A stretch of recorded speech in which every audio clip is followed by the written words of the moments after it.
Welcome to the OK Guard Show. I'm Leanna Maschino, and my co-host, Staff Sergeant Brian Schroeder, is currently at annual training, so you just get me this time. In this episode, we talk effective leadership, both how to effectively be led and how to effectively lead. The interview was with Brigadier General Louis Wilham. He's the Assistant Adjutant General for the Oklahoma National Guard on the Army side. And he has a wealth of experience and knowledge in leadership since he has climbed through the ranks during his more than 30 years of service. So, excellent episode. We hope you enjoy, so let's get to it. Sir, just kind of introduce yourself. We've already established your rank and name and things like that, but talk about your title and what it is that you do for the Guard. Okay, so actually just right now I'm hitting my 3-year anniversary back as a traditional guardsman. So when I pinned on as a Brigadier General, I took on the role as the Assistant Adjutant General for the Oklahoma Army National Guard. And in that role, I left the AGR program and went over to be a state employee now. So in my role as the Assistant TAG, basically I fill in when the Adjutant General needs me to do things for him, obviously. And on my full-time side for the state, I'm the Executive Director of the Oklahoma Military Department. And that's the state side of how we run things for the National Guard. Perfect. So Brian and I thought you were a perfect person for this interview. You've had a lot of experience and grown up in the Guard. You've had family who's in the Guard, and you have a lot of leadership experience, and that's why we wanted to have you come on the show. So exactly. And today our topic, how to be an effective non-toxic leader, is something that is very important for people to recognize, I feel like. Some people may be down a path that they realize that maybe their leadership style has gone for the worse, or maybe somebody is being led by somebody that has these types of toxic leadership traits. So we want to kind of examine a little bit of those and figure out what we can do to maybe adjust course or start off on the right path for some of those new people that may be second lieutenant PFC that are looking to join the ranks and make it up through the ranks, much like you have. Okay. So, just a very basic question. Why do you think we need leadership in the military and the civilian world? Well, it's kind of a broad question, obviously, but leadership's important. Obviously, if we don't have any leadership, we're going to look at kind of anarchy, I guess, would be one way to look at it. But I think leadership provides it turns vision and ideas into action. So I think that's a key, especially on the military side. how would you categorize types, both good and bad leadership? Yeah, so we've gone through this. I did when I was kind of preparing for this, I took a look and I just did a quick search on Amazon under leadership books, and I think there's 60,000 different titles for leadership. Wow. Yeah. And then when you can look up toxic leadership too, and there's a few hundred titles on that. So this isn't anything new that we're trying to deal with here. And obviously the Army, one of the things that we take away on the Army side is that leadership is one of the most important things that we have. And we do a pretty good job of trying to define what that is and trying to teach young leaders at all levels, either NCOs or officers, how to come up and do that properly. We've had issues in the past, I think, and that's an ongoing problem, not just in the Guard, but in the Army as a whole and really in society. So I think we're getting there. Things change over time, but I think basically those same tenets hold true. And I think you're looking at character traits like, in my opinion, the things that you need to be a good leader, you need to have core values. You need to lead from those values. You need to be a standard bearer. You need to be an empathic leader. You need to have empathy for both the people that you're leading and your customers or the people that you're trying to do things for. And then and empowerment. We want to empower the people that we're leading to do their own thing. So, How long have you worn the uniform, sir? How long have you served? So it'll be 32 years a little bit later this year. So. Wow.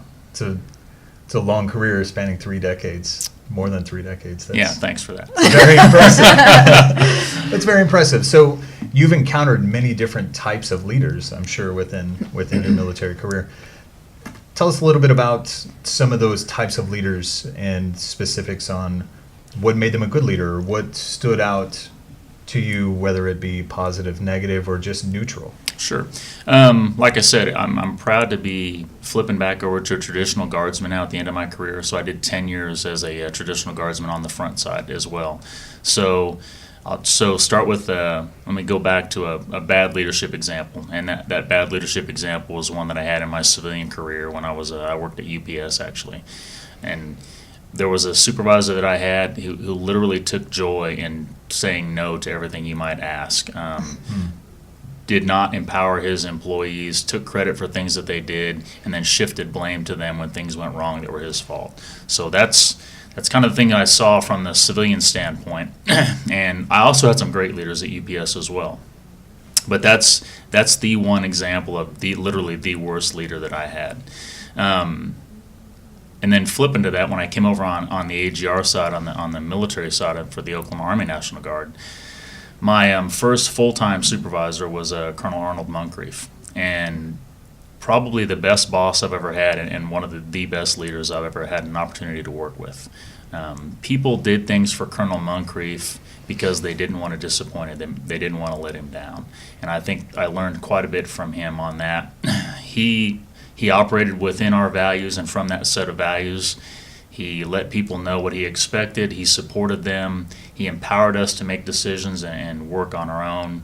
And then the biggest thing that I learned, and I've tried to take with me, I think, is you can do all those things and you can still have a good time in the workplace. As far as, you can smile, you can joke around, you can be happy as long as you're getting the job done. So, do you think that from your UPS boss that you said was the worst that you've had and the best that you've had, do you think you've learned an equal amount from both on how you want to be as a leader? Yeah, I think so. From the bad example, it's pretty simple. When you're working with somebody like that specifically, and they're your supervisor, you can see things, and I think you can go in two directions. You can either look at that and go, okay, if this is the way that things need to be done to be successful, that's what I'm going to do, which I think is a really bad idea. But I think we do see some of that.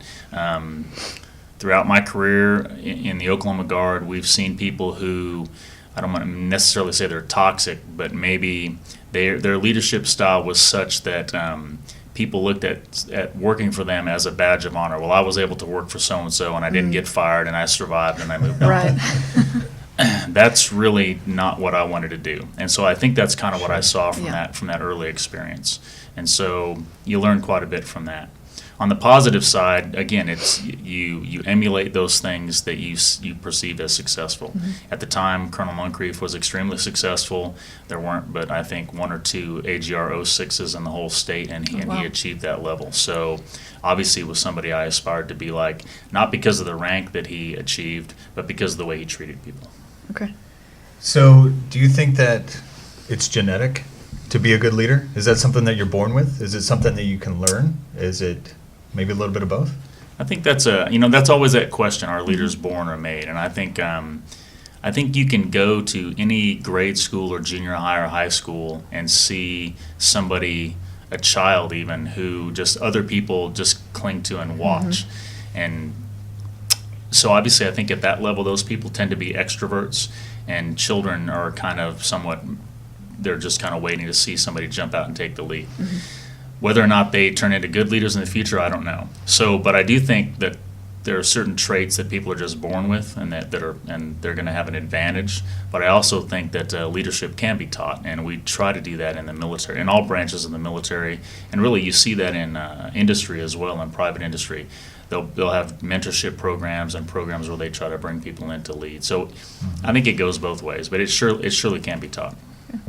Okay. You talked about what an effective leader needs. So if you were to build your perfect effective leader that's both a good leader and respected overall, what traits would you give that person?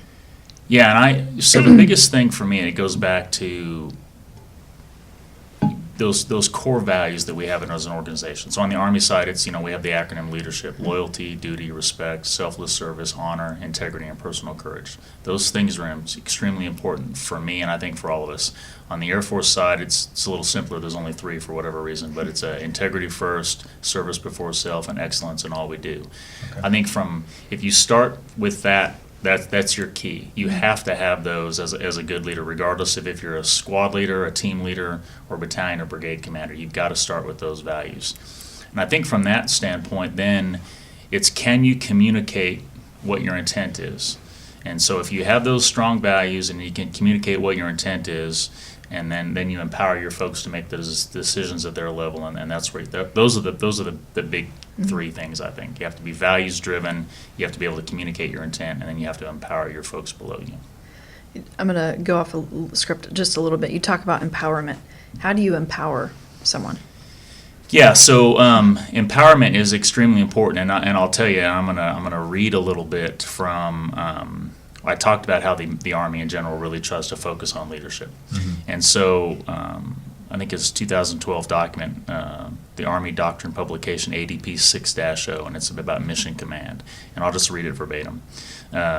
Mission command is the exercise of authority and direction by the commander using mission orders to enable disciplined initiative within the commander's intent to empower agile and adaptive leaders in the conduct of unified land operations. Now, so what the hell does that mean? So now if you're Right. talking to your Army grandma. Yeah. So the point in reading that is the Army spends a lot of time in developing these methods, and a lot of times I laugh. The Army's been around a long time.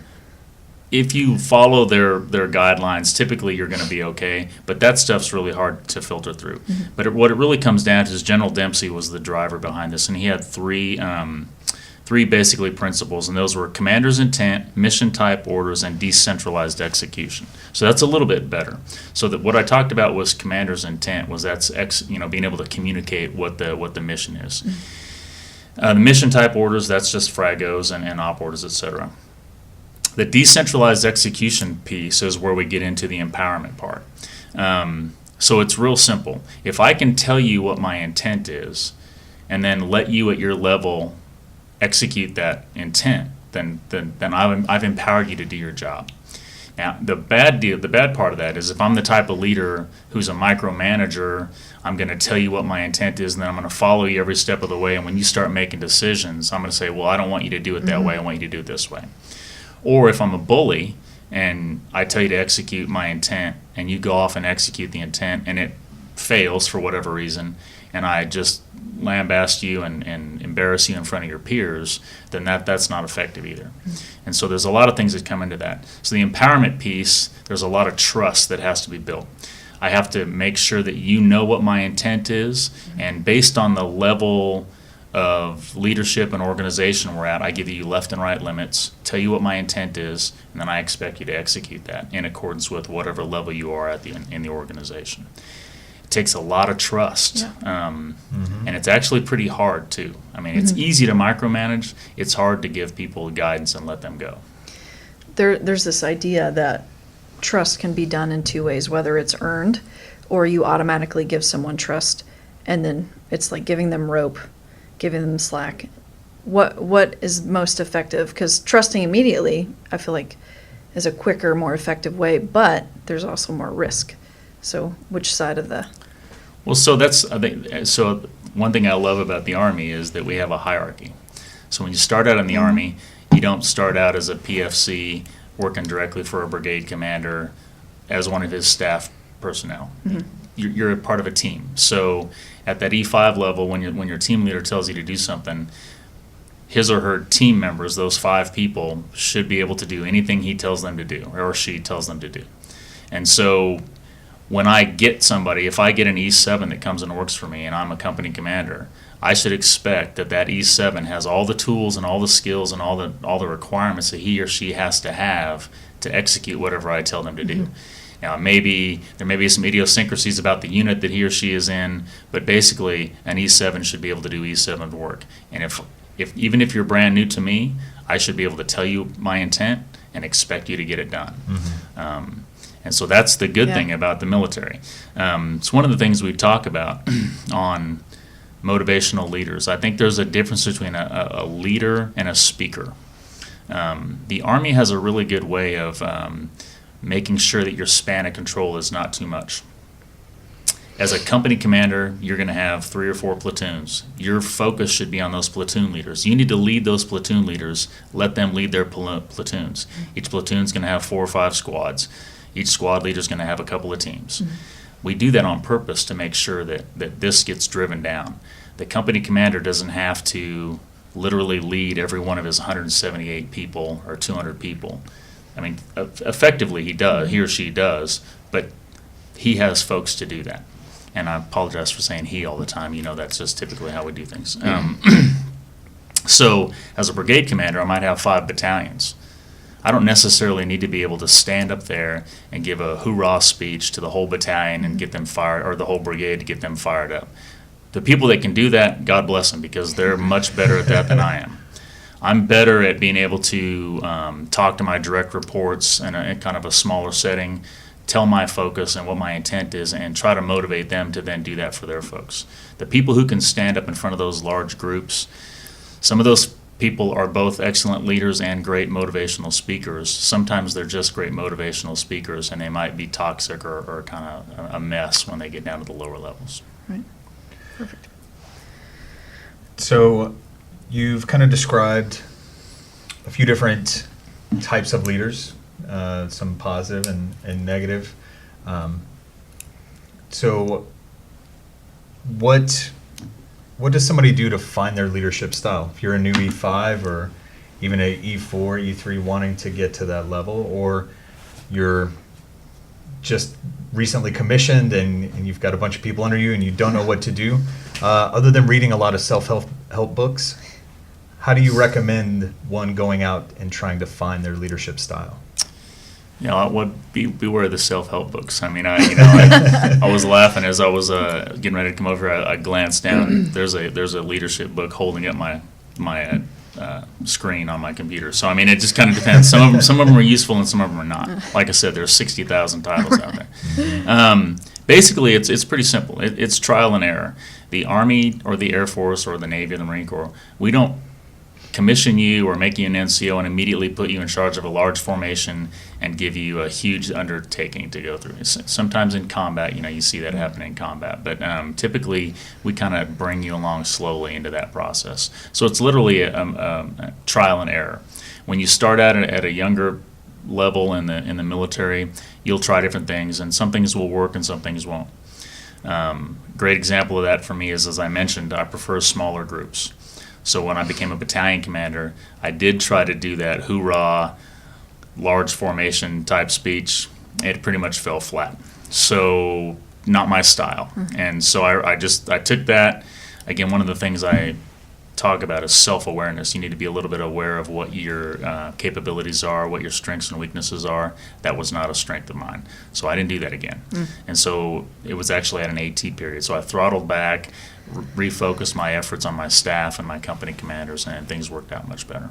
How did you learn, like, okay, that fell flat? Was it your peers or your subordinates saying, hey, sir, or could you just tell? Like, it's literally self-awareness of looking out at the audience and a look of bewilderment, because a lot of those folks knew me, but I had never tried that before. Right.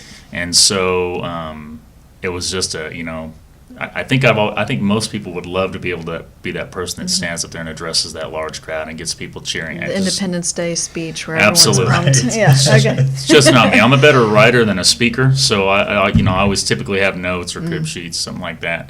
And so that's that self-awareness piece. You just got to figure that out. And I've got a list of some tips, and that's one of those tips. You got to know your strengths and weaknesses, and sometimes it takes a while to figure that out. And one of the hardest things I have for people to understand is that we're all on a bell curve. So General Thompson's got 6 general officers. You put us on a bell curve. There's 2 at the top, 2 at the bottom, and 2 in the middle. Now the 2 at the bottom, they still might be better than any of Arkansas's generals or California's generals, but for his group, they're still at the bottom. And so you got to be aware of kind of where you are on that hierarchy, at least have an idea. We talk about OERs and NCOERs, how they're all overinflated. If everybody thinks they're in the top 10%, then there's probably a problem. So it's really difficult sometimes to look inside and see where you really are on that bell curve. So using that same analogy, if you are at the bottom of the bell curve, you're new in, and I'm not just talking general level, sure, but just everybody. How do you get that experience to get to that mid part of the bell or the top of the bell curve? You force yourself out there. You demand people listen to you. Do you bully your way in, like you were saying? Do you lead from the back? Do you lead from the front? How does one get experience as a leader to figure out how to shape their leadership style? Yeah, it's actually easier at the lower level. So when you're a company commander, if you get an OER that says you're not a great company commander, I mean, because it's simple. If your brigade commander's got 15 companies, somebody's going to be in the bottom 2 or 3, and I think at that point you have some decisions to make. You're either gonna continue on and do this, or you're gonna just call it in. And so, like I said, you can teach this stuff. And so the problem is, sometimes folks are a little bit hesitant to reach out to their immediate superiors and ask for some mentorship. And so we've typically done a bad job of maybe masking some of that poor performance by saying, OERs will come out and say, you're fine. But in reality, behind closed doors, people will say that officer isn't really that great. Right. So that you have to be able to reach out and ask for mentorship. We have the 360 peer evaluations. We're supposed to do those anyway. So you can reach out. You can list all your fellow company commanders and have them do those peer evaluations, and you can see where you stand among their level. But it's really then a matter of self-improvement. We offer schools. We offer you can find the mentorship piece, but it really then it is incumbent upon them. If you have a good mentor, oftentimes I've been able to mentor folks, and I've been able to give them some guidance. These are some schools you need to have. You need to step back out of command and take a staff position and do some things like that. I will tell you the key on that leadership piece at the younger level is, regardless of what position you're in, is to work your tail off in that job. Because you all have seen this. How do we reward hard work? With more work. Mm-hmm. And so if you're doing a good job in the job that you're doing, we're gonna then give you more responsibility and then more projects to work on. And eventually, those projects you're gonna be leading more people when those projects. And so if you do a good job, you're gonna get more work, and then you're gonna get more responsibility. So. Okay. Fun. That's always the best part. Working for more work. No. Well, yeah. But it's a compliment. Right. Even if, It is, and I'll give you a great example, and I'll throw his name out there. This Friday, we're going to promote Lars Ostervold to full bird colonel up in Broken Arrow. Lars is one of our few traditional officers who has a normal job working for a company that's not government related. I mean, technically his company is government related, but it's a private company that he works for. He was a battalion commander for, I think, 5+ years. While he was a battalion commander, we sent him to the War College in distance learning mode, which is much harder than the mode I got to go to. And then, so he's a battalion commander. We're making him do the War College. And oh, by the way, he's got a full-time civilian job. He's responsible for a lot of stuff. Yeah. That's a perfect example. Hey, you're doing a great job as battalion commander. We think you have a great future. Oh, by the way, here, take on this 2-year project of doing the War College while you're doing that. And so it's a good example. He's a great leader. He's a great officer. He's got great potential. But we rewarded him by forcing him to stay in battalion command and doing the War College. So on the mentality side of that, I assume someone would need to see that as, rather than more work is being piled on me, it's more of as a good leader, they see trust in me. Mm-hmm. They want me to help build this particular thing or these many things because they have trust in me. Is that the right mental state to go with on that? Yeah, I think so. But you also, and again, I think he would have had the trust. They don't know necessarily, but you also can sometimes say, this might be too much. And that's where our fear is, I think, going forward in the Guard. We've talked about an operational reserve versus a strategic reserve. Mm-hmm. And we are asking an awful lot of our traditional men and women to do what we ask them to do. It's becoming really tough. And so you take somebody that has that mentality of no fail, and it's really difficult for them to step up and say, hey, sir or ma'am, I'd prefer to delay this until I come out of command, or I really can't do this, my home life, my work, and everything at once. So, again, that comes back to that self-awareness. If he or she thinks they can do it, it may be some short-term pain, but there's going to be some long-term gain. So it's just individual. Did you hear about the $20,000 reenlistment bonus? Check your eligibility by contacting the Oklahoma National Guard Education and Incentives Office. Contact information is in the show notes. Now back to the show. When you first commissioned, I won't say how long ago, we've already discussed this, but when you first started out, the Army, the military as a whole was completely different. Leadership styles, they're kind of generic styles that will carry out throughout time. However, the main style may be different than how it is today, you being at the top levels of leadership here in the Oklahoma National Guard. How do you see that progressing for future generations? For someone that's a second lieutenant, when they get to your level, maybe get your crystal ball and see where you predict leadership styles changing or drifting towards, or does it stay the same? Yeah, I think, style probably stays the same. I mean, things are gonna morph a little bit, but when you look back throughout history, the successful military leaders are probably all very similar. We talked about how some can be somewhat toxic. I think toxic leaders can get stuff done over the short period of time. It's just that they cause a lot of damage in getting that done, and they're typically not going to be successful for a long period of time. So if I need to do something today, right now, I can force you guys to do whatever I want because of my rank, but that's not going to last. I wouldn't do that. But it's just not something that's going to last. On the generational thing, when I got in, it was a lot different. There were no emails. We literally, everything was communicated by memorandum or a face-to-face conversation. So things were a lot different. And so when I see the current, and first off, I would say, gets people in trouble by stereotyping a generation. I'm technically a Gen X person, but I'm at the very early end of the Gen X, and I have a lot more in common with the younger part of the baby boomer generation. The millennial generation today that gets a lot of bad publicity for whatever reason, they span from 22 to 37.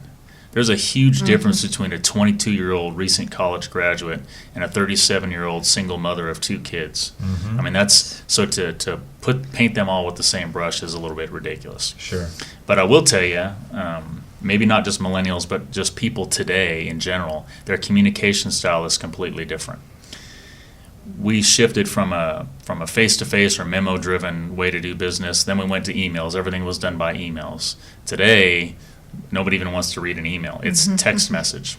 And a lot of folks don't like to communicate verbally, either on the phone or in person. They would love to just be able to do everything by text.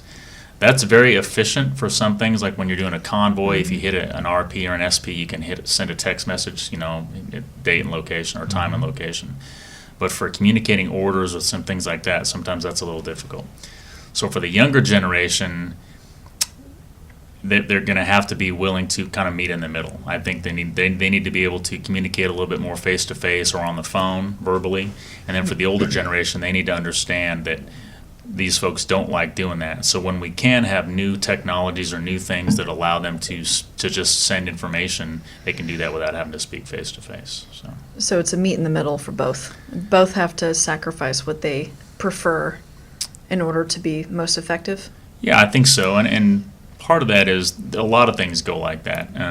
When you're in certain roles, you can do certain things. When you're a staff officer, maybe you can rely more on text messaging or emails or traffic that's not as important. When you're a commander, I think there's a requirement to do some of that face-to-face. When you're a first sergeant, obviously you have to do some face-to-face stuff.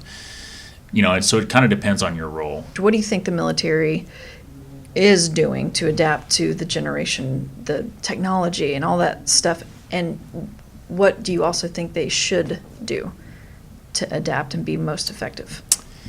Yeah, I think obviously I think some of the concerns is that we recruiting is a big key. How do we get in front of people to get our message out there, especially in the National Guard? I mean, I'm an early riser, so I'm typically up at 5 or before, and I listen to sports radio a lot, and so I hear public service announcements about the National Guard at 5:04 in the morning.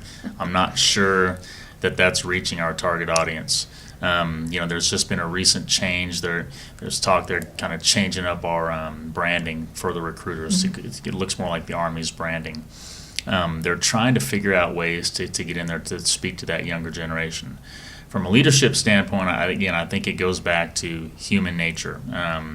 You see a lot of businesses that can get young people to respond and perform very well in a customer service focused orientation. Chick-fil-A is a great example. Everybody loves to go to Chick-fil-A.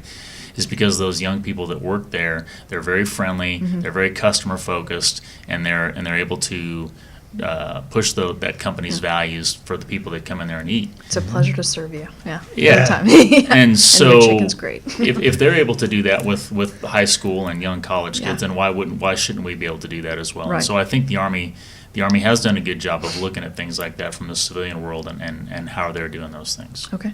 Perfect. That was an awesome answer, because that's Yeah. something that is just, I wouldn't even know where to start to bring that, but you bridged that very nicely on. And anybody that works for me is they'll know that they've got the customer service speech. Yeah. And customer service is huge, because especially on the full-time side of what we do, we all have customers, whether that's the customers at the higher level. One of my customers is the TAG.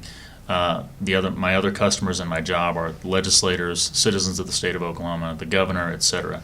So I've got to keep them happy, but I've also got customers from the bottom side. My state employees that come up, the soldiers that I deal with, the airmen that I deal with, they're also customers. And so the customer service piece of what we do is huge. And I did much of my career has been in the HR field, and obviously we have customers there. And but you can figure out, regardless of what even an infantry company commander has customers. That's going to be his battalion commander and the people that he is working with. And so you just got to figure out what that customer base is, and you've got to make sure that they're being taken care of.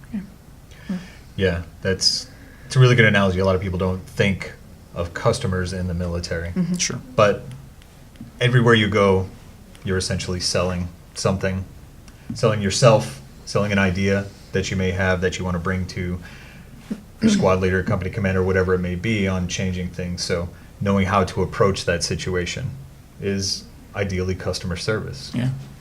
And so if you ask, I think right now, obviously, I think the number one priority we have is strength. And so retention and recruiting are huge right now.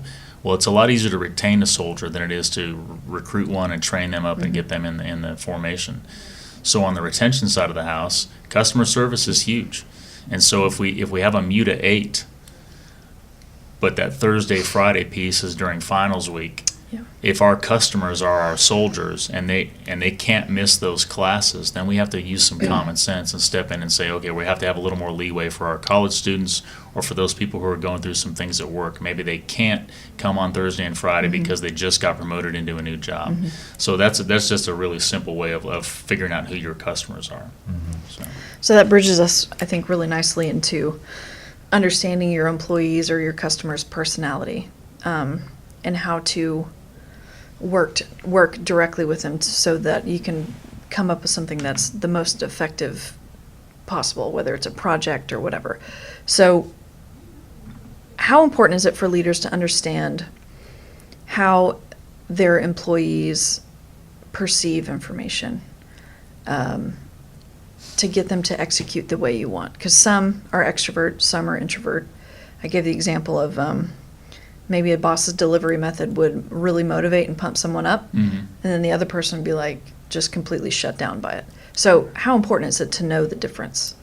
Yeah, well, it's critical. And again, that's where don't overthink this, because again, if you look at it from a direct report standpoint, yes, a company commander's got 170 to 200 people. He doesn't need to communicate with each of those people individually.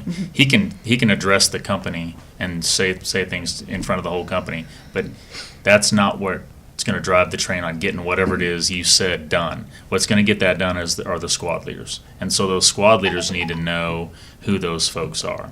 Apologize about No worries. that. Forgot to turn that off. So those squad leaders are the ones who are going to need to communicate those things down at that lowest level. And so in my job now, I have 6 direct reports. Every one of those people is different. They have different things that drive them. There are different reasons they work for me, and there are different reasons that they come to work. I know what motivates each of those people, Mm-hmm. and I treat them each differently when I have to give them taskers and do those things.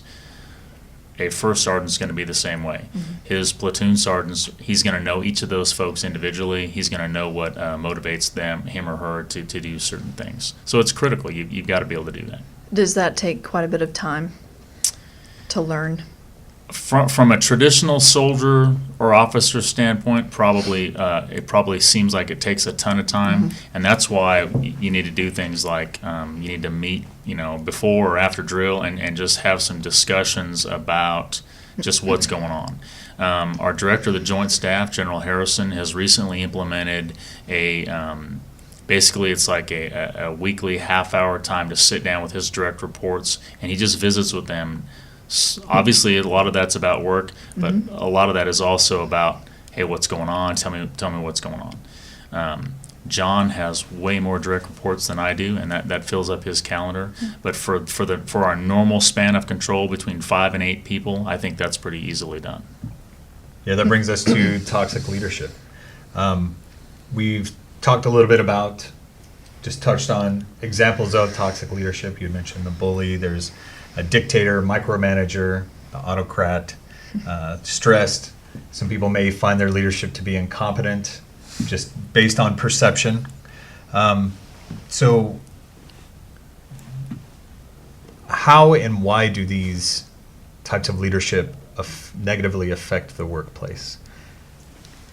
I mean, it may be kind of a very general, obvious question. Yeah, I mean, it seems obvious, but General Milley, I hope it wasn't in a non-attributional format, but he said the reason we still have toxic leaders around is because sometimes toxic leaders get the job done. And so I think that's what we have to really watch out for. It's like I said earlier, a toxic leader can work in the short term.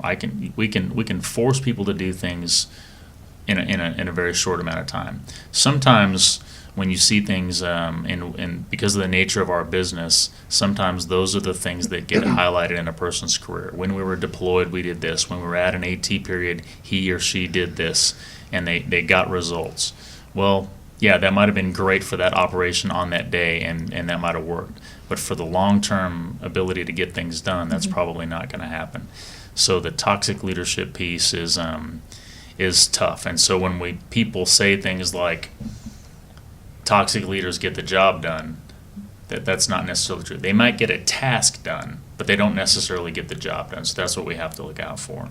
I think the key is that our senior leaders need to make sure that they're not rewarding toxic leadership. We've seen it, and so it's not funny. I mean, I've seen people berate people in public, and then other people kind of laugh it off. That needs to be addressed, because that's not something that is in line with our Army values. And I mean, we teach that you should praise in public and punish in private. And so we need to make sure that when we see that, we need to call out our peers for allowing that to happen. And then if you're a subordinate and you see a superior do that, you need to get behind closed doors and call that out and make sure that gets addressed. If you're the actual, so we go into if you're a soldier, airman, or an employee in the civilian workforce, and you are in an environment where it's toxic, you have a leader that is just a nightmare to work for, at what point should they say something, and how should they communicate? Is it through their chain of command, HR, or is it directly with the leader? How would you? Yeah, of course, that kind of depends on what. In my opinion, it depends on what it is. So if it's something that's discriminatory or a harassment type issue, like sexual harassment or harassment that falls into any of those categories that we talk about, the first thing you need to do is tell the person that says something to you that, I don't appreciate you speaking to me that way, that you shouldn't talk to me that way. Now, if it's a military instance where it's not based on a harassment type issue like gender, sexual, or things like that, then it becomes a chain of command issue.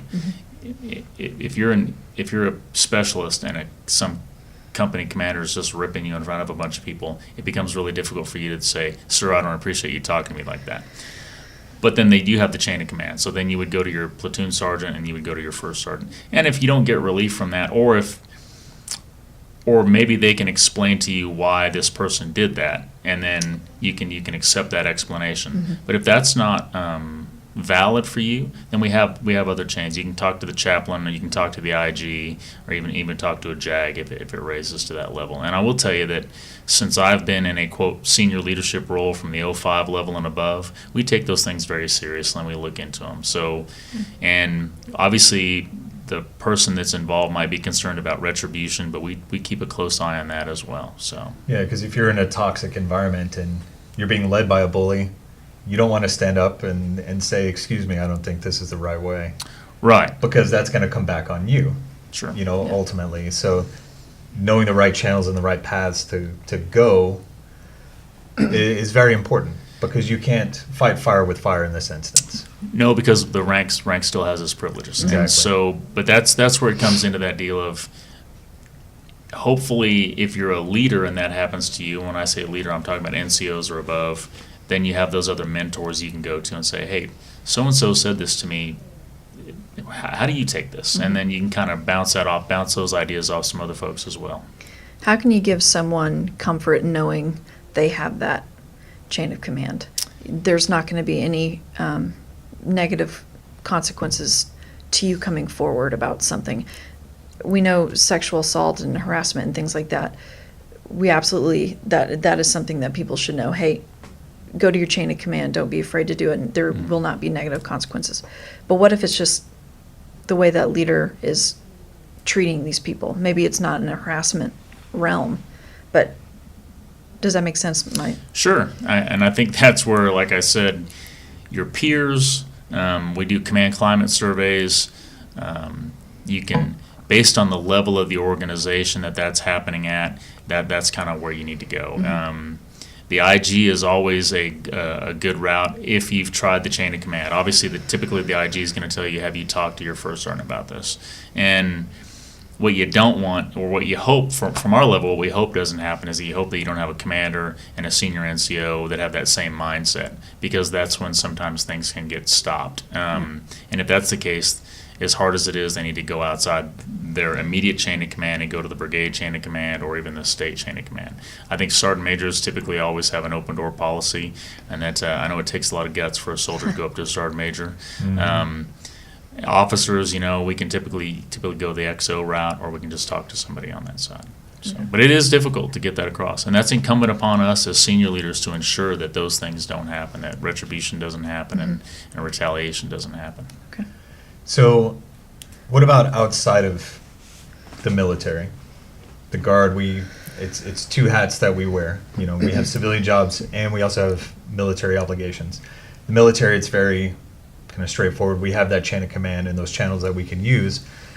What if you have a micromanaging boss in the civilian world? How do you, and they're not harassing, they're just very nitpicky and on you, they give you a task and they just control it the entire way. How do you address a leader that's in that position? Yeah, it's similar to what we have on the military side. I mean, there are certain things, if it's a hostile work environment, there are things you can do through your HR department. If you just have a bad boss, sometimes you just have a bad boss. Yeah. And he or she may have reached that level of supervision. Everybody's familiar with the Peter Principle. And so you get promoted up to your level of where you can't do the job anymore, basically. And sometimes that happens. A person might be a great salesman. They make him a sales manager. He's a horrible sales manager, and we see that quite often. And so if that's kind of what you're talking about. Those are tough. And so it would be based off the climate of that specific company. Sometimes the company makes it really easy to kind of counteract that. Sometimes that company does not make it easy to do that. So. Yeah, because it's hard, because after a while you get tired of nodding and smiling and just saying yes and trying to fulfill a task that will never be fulfilled. Sure. How would you, what would you recommend for someone in that position to think of when, hey, you just have a bad boss and you just have to deal with it? You have a mortgage, you have a family to take care of, and you just, I don't want to say stuck, but if they feel that way, what should they do to cope with that? just go to your happy place. Yeah. Yeah, that's one thing. The other thing is to not on that company's clock, but to do a job search and try to find something else. I mean, I know that sounds kind of a flippant answer, but that person should know the values of that company. So if I work for company X and I know and I can see their mission statement and what their core values are, if this supervisor does not have those core values, and if he or she isn't leading me in the fashion that supposedly that company is supposed to be living by, well then maybe I have an ability to go around that person and talk. And again, the HR office is extremely important in this instance. You just go talk to the HR person and say, hey, here's what's going on. And you may not be the only person that's gone that route and made those complaints. And so if they get enough of those, then they can act on them. If the company that you're working for doesn't have a mission statement, doesn't have a list of what they value and what they do, then maybe you just need to go find a better job. That I know that seems easy, but maybe you need to find a place that you'll better fit into. Okay. Yeah. It's almost like choosing happiness, because a toxic environment can cause just severe anxiety in someone, and over time that could do harm to them, to their family, any of their friends, loved ones, the work environment. Yeah. Personal example of my youngest daughter was working for a place. She's married to a Coast Guardsman, and so they moved out of state, and she got a job pretty quickly in this other state.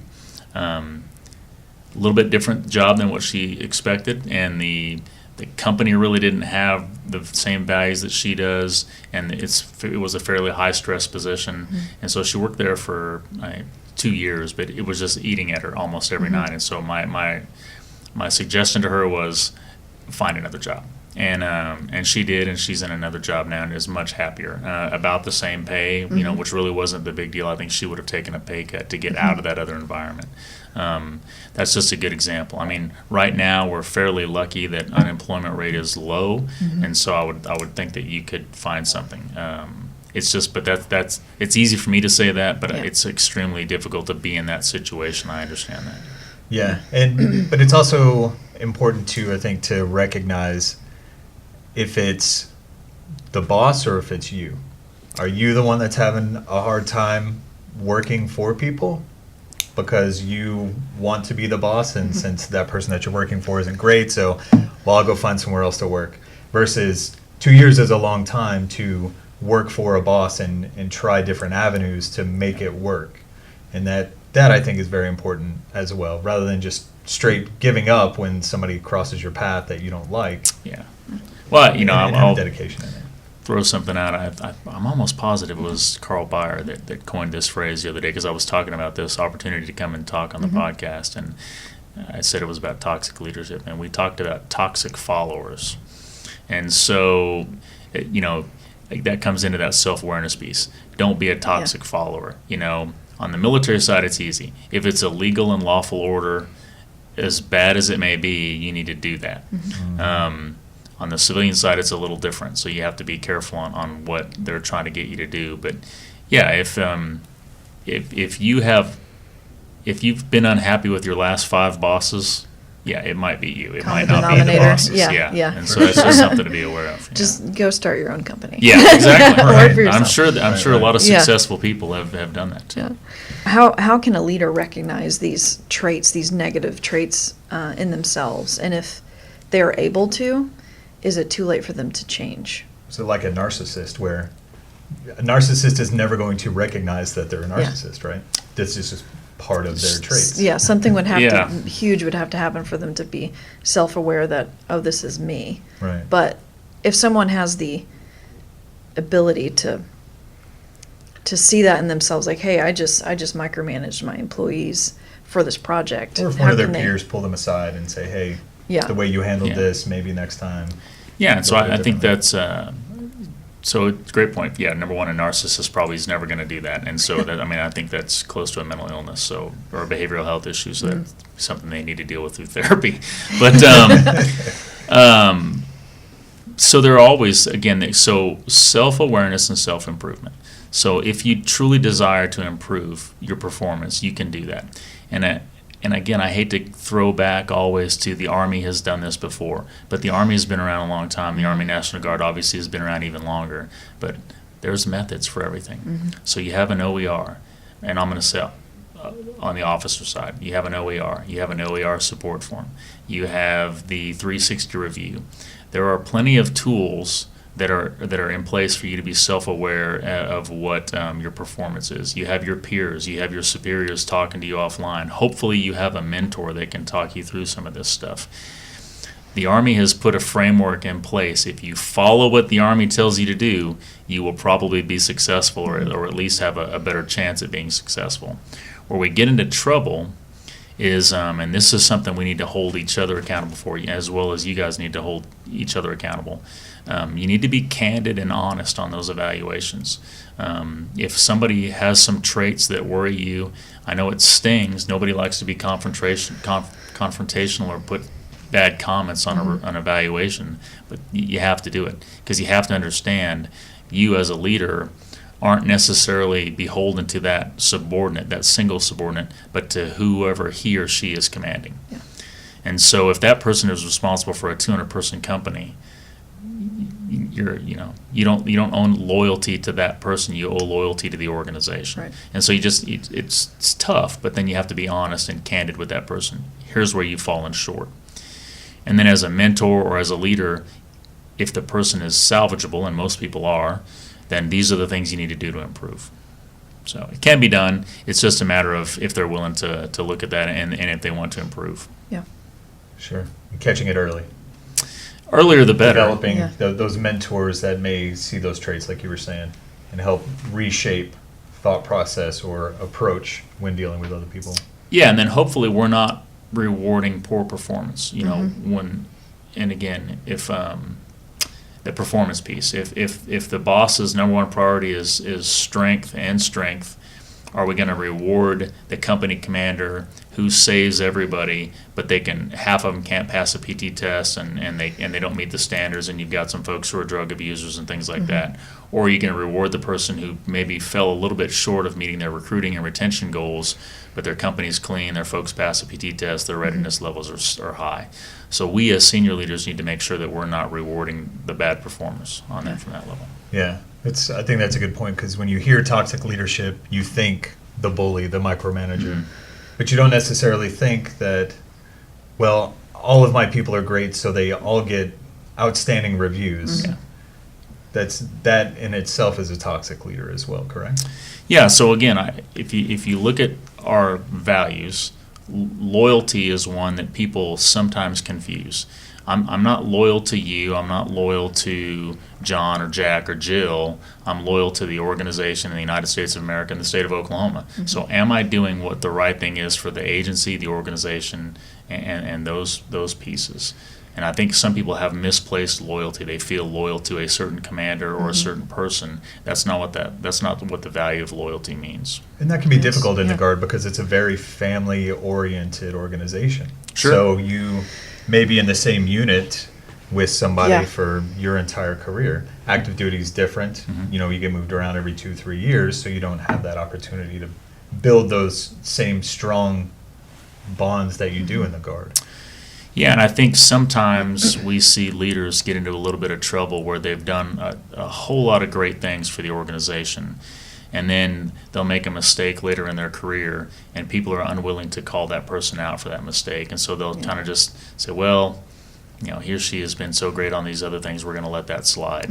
And then what that happens is, then some of our younger folks who haven't been with that person for the last 30 or 40 years, all they see is this horrible mistake, and the person doesn't get punished. And so then that sets a bad precedent. Yeah. How can you be the type of employee and peer that a leader wants to mentor? Because I imagine there are leaders who are like, these people that I'm leading are just a nightmare to, it's, two-way street. So how can you be an employee and a peer that someone wants to lead? Yeah, that goes back to the toxic follower comment that I had earlier. And so, I don't know who said this, but basically, 90% of life is showing up. And, and so if people come to work, obviously, be fairly competent at your job, and don't be a jerk. I mean, if you do those three things, you're going to be successful in our organization. And each one of those has a little bit of a different variance of what that counts for. But I mean, it's very, some of the same traits that we look for in leaders are the same things we look for in every employee. Stand by the values, meet the standards, and then when you're given that opportunity, if you have a boss that empowers you to do something, take the reins and go do it.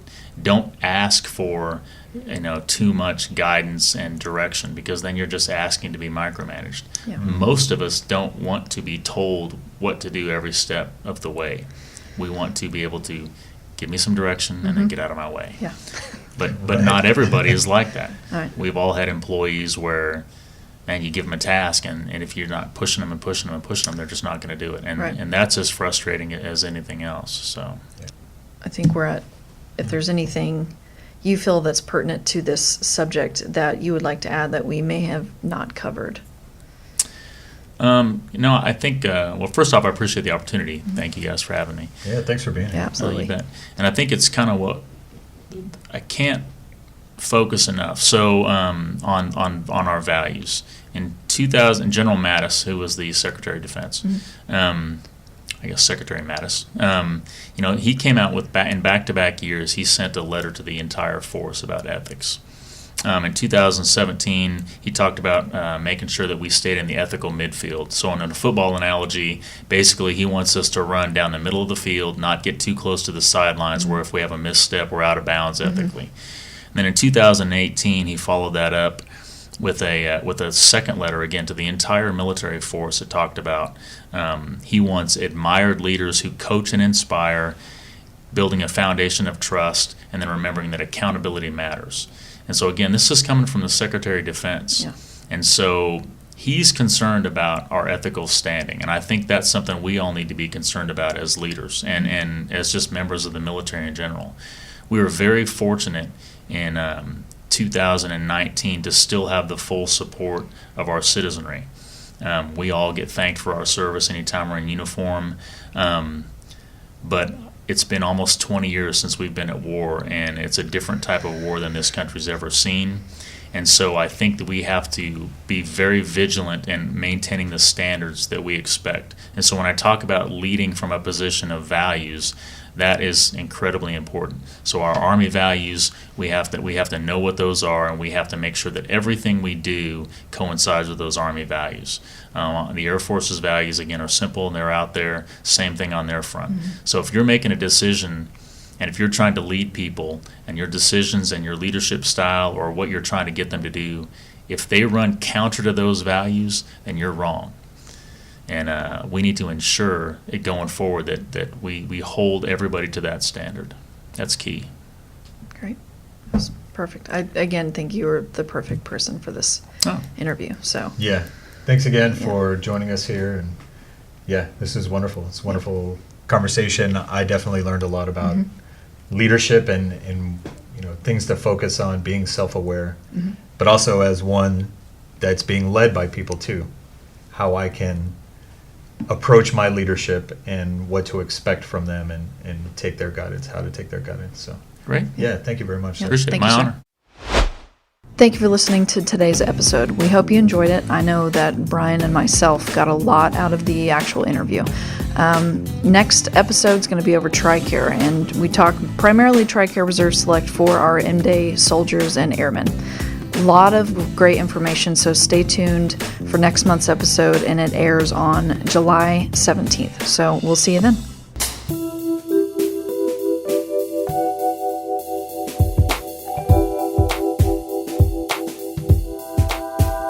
The OK Guard Show is produced by the Oklahoma National Guard Public Affairs Office. Any mention of products or brands does not imply endorsement. All guests on the show are volunteers in an effort to inform and educate members of the Oklahoma National Guard, their families, retirees, potential recruits, and the community.